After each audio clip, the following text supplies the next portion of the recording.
There is a moment after the collapse that nobody prepares you for. The roles have fallen. The ambitions have gone quiet. The person you spent a lifetime building, the one assembled from your name, your family's expectations, your fears, your victories, has come apart, and you have watched it happen. And that is the strange part. You watched. Everything you believed was you fell away. Something saw it fall.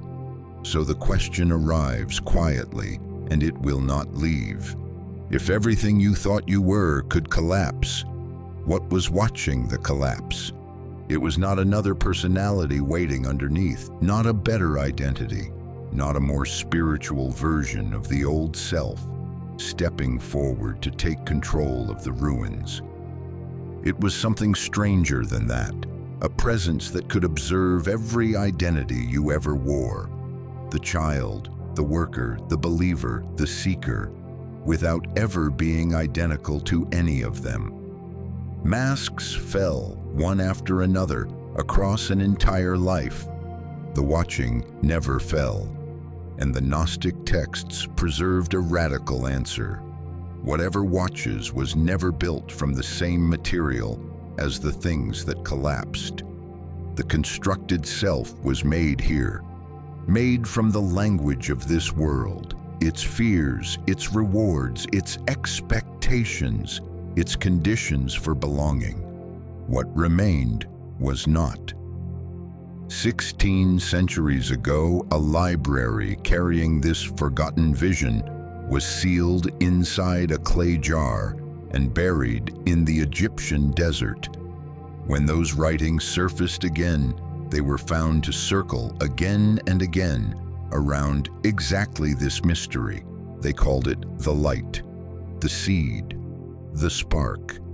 The Gospel of Thomas records the saying that there is light within a person of light.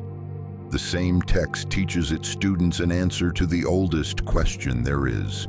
If they ask where you came from, say, "We came from the light. We are its children." The Apocryphon of John describes a power from the world above, hidden inside the human form, buried within it, yet older than it. The hypostasis of the archons describes the rulers of this world discovering to their alarm something luminous moving inside the creature they had shaped. Different texts, different voices, the same claim made with total seriousness. Something inside the human being did not originate in the world that shaped the human being. But if that is true, a harder question follows. Where did it come from? How did something from a higher world end up buried inside us? The Apocryphon of John gives the fullest answer, and it is one of the strangest stories ever preserved. The powers of this world, it says, fashioned the human form. They shaped the body, they built the vessel, and then they stood over it. Nothing happened. The form lay on the ground, inert. They could construct the container. They could not make it live. So a voice from above whispered a suggestion to their blind ruler: breathe into it. Give it some of your power. And the blind ruler did, not knowing that the power he carried had come from a world above his own and had never truly belonged to him. The moment that light entered the clay, the human being rose luminous and outshone every power that had made the body. Their fear was the first confession. They had shaped a creature whose deepest power came from beyond their authority. Understand what the text is claiming, because it is the center of everything. The rulers could shape the vessel. They could not become the source of what made it alive. The light in humanity came from above their entire world, passed through their own hands, and was sealed inside us by their own breath. The jailer installed the escape, and that is why the spark could not be destroyed. The powers of this world held authority over the order they had fashioned. The body, the senses, the fears, the identities, the whole visible structure surrounding human awareness. But the spark did not originate within that order. It came from the fullness, from the world of light beyond the makers. Its existence never depended on the system that surrounded it. You cannot erase what you did not author. You cannot revoke a light you never owned. So the powers did the only thing left to them. They could teach you to forget the spark. They could never remove it. And forgetting, it turns out, was enough. The hypostasis of the archons describes the method in a single line. The rulers cast a deep sleep over the human being, and the text defines the sleep itself. The deep sleep is ignorance. The gospel of truth describes the condition from the inside. Ignorance thickened into a fog so dense that no one inside it could see. People moved through their lives like figures in a dream, certain they were awake. The text's image for awakening is just as precise. A drunk man finally sobering, coming back to himself, remembering what was his. The Apocryphon of John adds the darkest instrument of all, a counterfeit spirit breathed into humanity alongside the true one. A false inner life layered over the real one, so that even when a person turned inward, they would meet the imitation first. The fog hides the spark. The sleep prevents recognition. The counterfeit speaks over it until its voice feels like your own. But none of them become its source, and none of them erase where it came from. Every weapon in the arsenal is aimed at one thing only: recognition, because the war was never over the light's existence.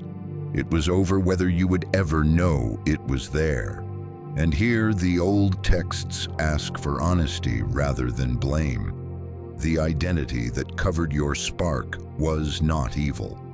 It was built from real needs: safety, belonging, approval, protection, survival. It was the self you assembled to make it through, and it did make it through. It carried you this far, but a covering built for survival cannot remain the final authority over what you are. And a world organized around forgetting does not need every person within it to understand the whole design. It only needs to keep rewarding what it has always rewarded: obedience over knowing, imitation over remembrance, permission over recognition, performance over truth. The structure can preserve forgetting even when no single person inside it sees the entire pattern. The system never needed to put out the flame. It only needed you to identify completely with everything surrounding it.